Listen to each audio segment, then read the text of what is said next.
సాంప్రదాయ పాఠశాలలోనండి లేదంటే అమ్మాయిలకి గురుకుల విద్య అనేది దీని గురించి ఒక్కసారి మాకు వివరంగా ఏమైనా చెప్తారా? ముందర కాన్సెప్ట్ సాంప్రదాయ పాఠశాల అంటే ఏంటి?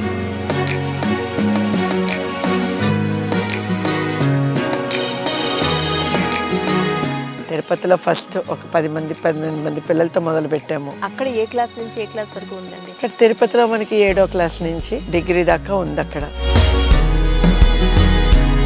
కొత్తగా అడ్మిషన్స్ మాస్టర్స్లో ఇయ్యం మనం. ఎస్పెషలీ ఇక్కడున్న పిల్లలకి ఇదే స్టేజ్లో చదువుతున్న బయట పిల్లలకి ఉన్న డిఫరెన్స్ ఏముండొచ్చు మీ ఉద్దేశ ప్రకారం? కల్చరల్ వాల్యూస్ అనుకోండి, హెరిటేజ్, ఎవ్రీథింగ్. సో ఒక పరిపూర్ణత్వం అనేది ఒక అమ్మాయికి ఏం కావాలనేది టోటల్లీ పరిపూర్ణం అవుతారు అని. జగజ్జాలపాలం కచకంఠమాలం శర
ఓన్లీ బ్రాహ్మణ అన్నారు, వీళ్ళు హిందువులందరికీ పెడితే బాగుండేదేమో, చాలా మంది పిల్లలు ఉన్నారు అంజలి, నా వైపు నుంచి ఒకసారి రిక్వెస్ట్ చేస్తావా అని. సో మీరు అదే చెప్తూ ఉన్నారు, చాలా సంతోషం. మాది అంటే హిందువులందరికీ ఇప్పుడు గుంటూరులో 5 ఎకరాల ల్యాండ్ ఇచ్చారు.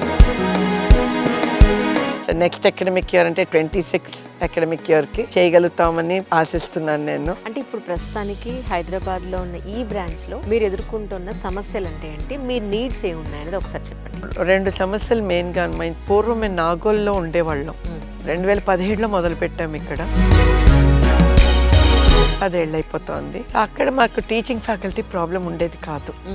చుట్టుపక్కల వాళ్ళు వచ్చేవారు, నేర్పించేవాళ్ళు. హాఫ్ డే కనుక ఆడవాళ్ళకు కూడా కన్వీనియంట్గా మొగళ్ళని పిల్లల్ని పంపించుకుని వచ్చేవాళ్ళు. మళ్ళీ లంచ్ టైం అయ్యేసరికి వెళ్ళిపోయేవారు. చిన్నప్పటి నుంచి ఒక పద్ధతిగా ఒక విధి విధానంలో పెరిగిన పిల్లలు 25 ఏళ్ళు వచ్చిన తర్వాత బయట సొసైటీని వాళ్ళు ఇండిపెండెంట్గా చూడడం మొదలు పెట్టిన తర్వాత అప్పుడు చెడిపోమన్నా చెడిపోరు.